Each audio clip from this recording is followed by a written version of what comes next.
सो weekend का वार finally ख़त्म हो चुका है एंड अब बात आती है सेकंड वीक की। तो कुछ अपडेट्स लाया हूँ आपके लिए कि क्या-क्या आगे होने वाला है। काफ़ी चीज़ें होने वाली हैं, जिसमें से एक तो हम सबको पता ही है कि कुनिका ने खैर खुद ही बोल दिया कि बिग बॉस में रेज़िग्नेशन कर रही हूँ अपनी कैप्टेंसी से। तो जिसमें कि बिग बॉस आएँगे और कुनिका को रिज़ाइन कहेंगे कि ठीक है, आप कैप्टेंसी छोड़ दो।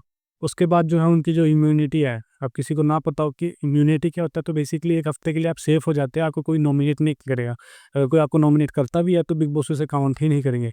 तो ऐसे में बिग बॉस सबसे पूछते हैं कि अश्नूर और अभिषेक 2 बंदे थे जो इनके साथ कंटेंडर थे, तो आप किसको ये इम्यूनिटी शिफ्ट करना चाहते हो? एंड वोटिंग के थ्रू ये इम्यूनिटी जाती है अश्नूर के पास। तो बेसिकली अब अश्नूर सेफ है अगले हफ्ते के लिए। अब अश्नूर को कोई इस हफ्ते अगर नॉमिनेट भी करता है तो काउंट नहीं होगा ना अश्नूर का नॉमिनेशन। उसी के साथ-साथ फिर एक बशीर और फरहाना की बहुत तगड़ी फाइट हो जाती है बेड के ऊपर। दोनों एक दूसरे का बेड का सामान इधर-उधर फेंक देते हैं और बशीर शायद अपनी गंदी चप्पलों से अपना वो उसका बेड भी खराब करेगा। तो ये फाइट होने वाले बशीर और फरहाना की फिर से। उसके बाद फिर एक फाइट होती है तान्या और बशीर की, जिसमें कि तान्या सिगरेट के ऊपर रबर लेके बशीर को कुछ बोलती है और उस पे बहस होने वाली है। ऑल आई वांट कि तान जब बशीर भड़के ना, तान्या ये ना बोले हाँ जी आप तो ऐसे करते हैं, हाँ जी आप तो ऐसे करते हैं, ये है वो नहीं। मुँह पे भिड़, सीधा मुँह पे बोल कि हाँ ऐसा है। भिड़े भाई मज़ा आए। ऑल आई वांट कि तान्या मुँह पे जाके भिड़े, मज़ा आए। उसी के साथ-साथ हम अगले हफ्ते के नॉमिनेशन के नाम भी मेरे पास आ चुके हैं जो है कि आवेश, मृदुल, कुनिका, तान्या एंड अमाल।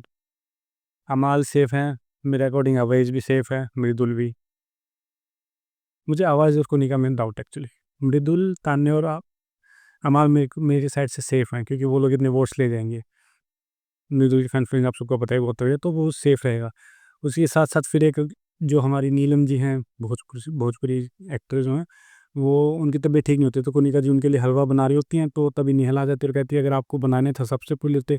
फिर उधर उन दोनों की थोड़ी तू-तू मैं होगी, फिर उसके बाद जो है कुनिका जी हैं वो सबको हलवा दे देंगी थोड़ा-थोड़ा। क्या फ़ायदा होगा कुनिका जी? क्या फ़ायदा होगा? नहीं हुआ ना? कह रहा था मैं अच्छे से रह लो। खैर, आप बड़े हो, पता कुछ है नहीं फिर भी। अभी के लिए मेरे पास इतनी अपडेट्स है गाइस, बाकी कोई अपडेट्स होंगे तो मैं आपको शॉर्ट्स के ज़रिए देता रहूँगा। तब तक के लिए फॉलो कर लें स्ट्रीमिंग ड्यू। Bye bye.